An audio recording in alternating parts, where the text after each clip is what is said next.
Suul lagu eedeeyay fadeexadii Soomaaliya ee Shiinaha oo war la yaab leh soo saartay.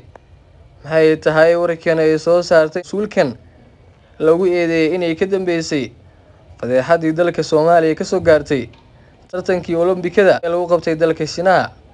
Sidee ayay uga jawaabtay eedeyntii iyo dhaleecayntii faraha badneyd ee baraha bulshada maalmahan ka soo gaartay mas'uulkaasi? Maxaase ka ogtahay xogtan? Muuqaalkan ayaan kula wadaagi doonaa ila soco aynu ku bilownay gudoomiyaha xiriirka Soomaaliyeed ee ciyaaraha fudud Marwo Khadiija Aadan Daahir oo xalay uu shaqada ka joojiyay wasiirka dhalinyarada ee ciyaaraha Maxamed Bare ayaa ka hadashay fadeexada lagu eedeeyay inay mas'uuliyadeeda leedahay. Wasiir Bare ayaa warqadda uu shaqada uga joojiyay Khadiijo ku sheegay in gudoomiye Khadiijo iyo madaxda xiriirkaasi ee qaybta jaamacadaha Soomaaliyeed oo maxkamad ku soo taagi doona kiiskan isagoo ku eedeeyay sumcad dil qaran. Khadiija Aadan Daahir oo ka hadashay arrintaasi ayaa sheegtay in aysan u joojin doonin dhaleecaynta loo soo jeediyay oo aaminsan inaanay saameynin wax qalad ku ah shaqadeeda iyo midda xiriirka ciyaaraha fudud ee Soomaaliya. Waxay sheegtay in xiriirka Olombikada Soomaaliya uusan wax shaqo ah ku lahayn tartanka orodada ardayda jaamacadaha ee lagu qabtay Shiinaha kaasi oo Soomaaliya ay ka soo gaartay fadeexad sumcad dil ku ah qarankeena. Tartankaas waxaa loo rabay qof arday ah oo jaamacadaha ka qalin jabiyay, sidaas darteed waa sababta Nasra Abuukar Cali loogu diray tartankaasi, ayay tiri Khadiijo oo si la yaab leh uga hadashay guuldarrada iyo fadeexada gabadhii ay jirtay ka soo hoysay tartankaasi. Dhinaca kale, Nasra Abuukar oo wareysi bixisay ayaa beenisay inuu diray xiriirka ciyaaraha fudud, waxayna shaaca ka qaaday in wax shaqo ah uusan ku lahayn safarkeeda iyo tartanka balse ay u tartamaysay jaamacadeeda oo ay ku sheegtay Jobkey oona tartanka ahaa urur jaamacadeed. Aniga waxaa u tartamayay jaamacad oo tartanka wuxuu ahaa ururka jaamacadaha, waxa ay soo cushay gudoomiye Caraale. Xiriirka shaqada uu ku leeyahay ma jirinbo. Jaamacadda aan ka socday oo aan u ordayay waxa waaye Jobkey, ayay wareysiga ku tiri Nasra. Sidoo kale waxay tiri aniga oo dhaawacan ayaan idin ordayay, waxa loo ordo horta ma istaayisiin. Hadda intaan garoonka ku jirnay waan xanuunsaday, muruq ayaa i booday. Waxay intaas ku sii dartay inay isku day sameysay isla markaana ay magaca Soomaaliya ay dhex geysay dowlado waaweyn balse ay la kulantay guuldarro ayna tahay wax caadi ah. Si kastaba, Nasra oo matalaysay Soomaaliya ayaa loo diiwaangeliyay inay noqotay orodyahanadii ugu hooseysay abid tartan heer caalami ah iyada oo orday kaliya 21.8 iyo hal ilbiriqsi maadaama aysan lahayn sooyal hore oo orodka ah, waana sababta bulshada Soomaaliyeed si weyn uga careysiisay. Haddaba Nasra oo ka hadashay guuldarradii halkaasi ka soo yeetay ayaa waxay sheegtay in xiriirka ciyaaraha fudud oo ay mas'uul ka tahay Khadiijo iyo howlwadeenada kale aysan waxba ka ogeyn, sidoo kalena tartanka loo qabanayay jaamacadaha adduunka kuwaasi oo Soomaaliya ka qayb galaysay. Marwo Khadiija ayaa gabi ahaanba iska fogeysay shaqo joojinta uu ku soo rogay wasiirka ciyaaraha iyo isboortiska Maxamed Bare oo ay sheegtay inaysan u joojinaynin hadalkaasi ka soo baxay shaqo joojinta wasiirka oo ah inuusan wax saameyn ah ku lahayn haba yaraatee leedahay shaqo ay u qabato wasaaraddaasi.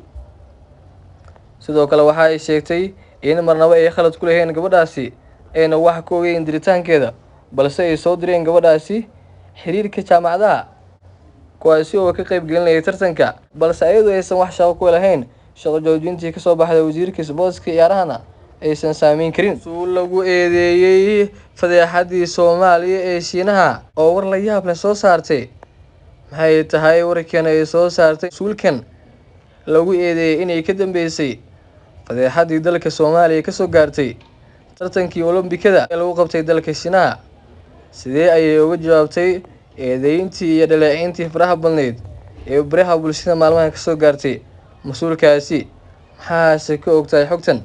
Muuqaalkan ayaan kula wadaagi doonaa ila soco aynu ku bilownay gudoomiyaha xiriirka Soomaaliyeed ee ciyaaraha fudud Marwo Khadiija Aadan Daahir oo xalay uu shaqada ka joojiyay wasiirka dhalinyarada ee ciyaaraha Maxamed Bare ayaa ka hadashay fadeexada lagu eedeeyay inay mas'uuliyadeeda leedahay.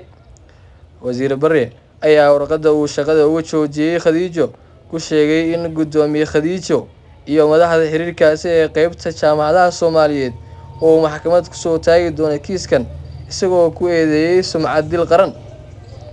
Khadijo Aadan Daahir oo ka hadashay arrintaasi ayaa sheegtay in aysan u joojin doonin dhaleeceynta loo soo jeediyay oo aaminsan in aanay saameynin wax qalad ku ah shaqadeeda iyo midda xiriirka ciyaaraha fudud ee Soomaaliya.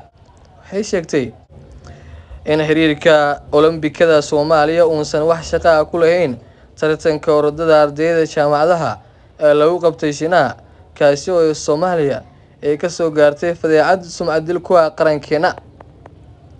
Tartankaas waxaa loo rabay qof arday ah oo jaamacadaha ka qalin jabiyay, sidaas darteed waa sababta Nasra Abuukar Cali loogu diray tartankaasi, ayay tiri Khadijo oo si la yaab leh uga hadashay guuldarrada iyo fadeexadda gabadhii ay jirtay ka soo hoysay tartankaasi.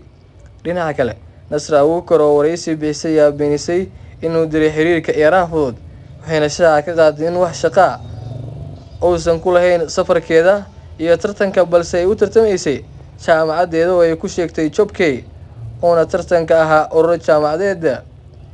Aniga waxaa u tartamayay jaamacad oo tartanka wuxuu ahaa ururka jaamacadaha, waxa ay soo cushay guddoomiye Caraale. Xiriirka shaqada uu ku leeyahay ma jirinbo. Jaamacadda aan ka socday oo aan u ordayay waxa waaye Jobkey, ayay wareysiga ku tiri Nasra.